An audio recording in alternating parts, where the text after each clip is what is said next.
And this is the space itself. It's a new studio to me, so I'm sort of still getting used to the how to arrange it and what way to work. Big window there with north light, which is ideal.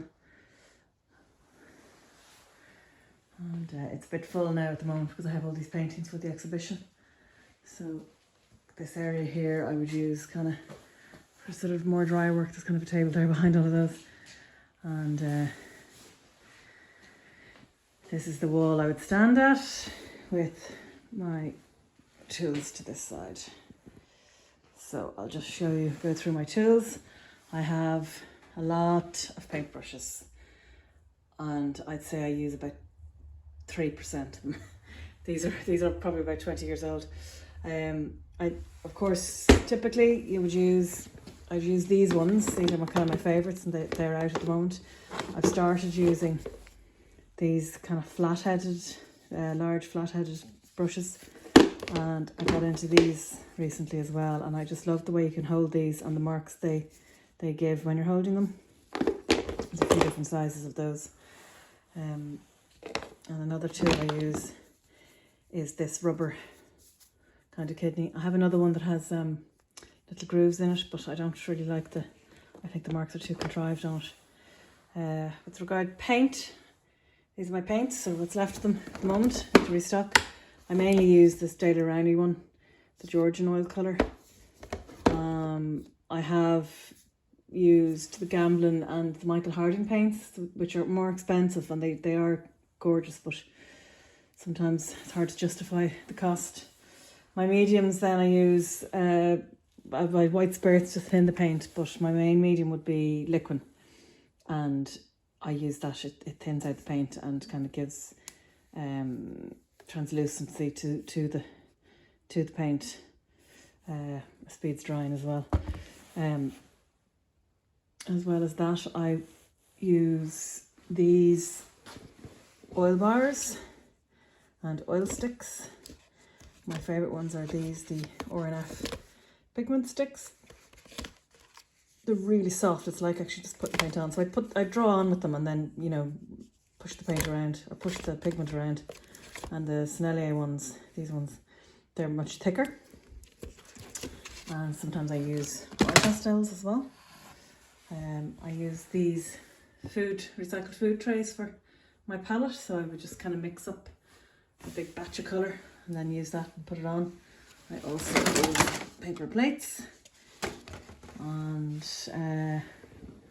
I have also used the Gamblin Gamsol and Galkit. I use that for oiling out at the end because the white spirits tends to suck some of the, you know, vibrancy out of the colours. So combo, 50-50 combo of this at the end over the surface of the paint and puts kind of a nice, you can see it there, it's like a varnish but it's not.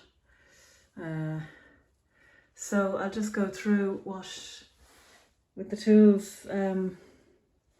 If you see it on this one here, the Liquin kind of allows this kind of brush mark making, and when you spray it with the spray bottle, did I mention the spray bottle? This spray bottle here, I fill this with white spirits. Now it's an industrial bottle because a lot of the spray bottles you buy, like, you know, for water in garden shops or whatever, they can't take the spirits melts the mechanism. So this is one I bought in a specialist paint shop, and it just, I'm sure it's not good for health and safety, but anyway, that's what I use. I spray it on some of the wet paint to kind of push, you know, to wet it down and push the paint around. It gives a nice effect. And then I'll show you on these ones here.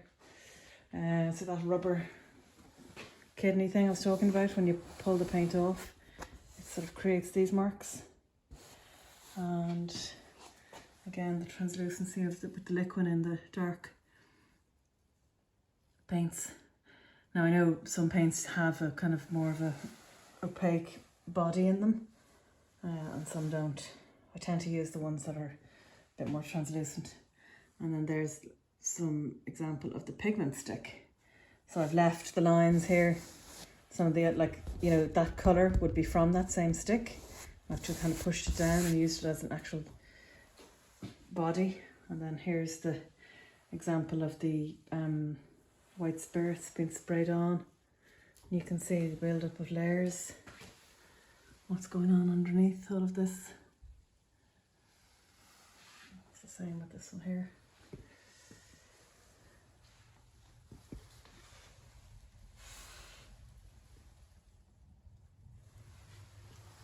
And then some more examples here. So this is, you can see there's a good bit of layering going on this one. Stuff hidden behind and kind of coming through. So that's how I work. Shanae.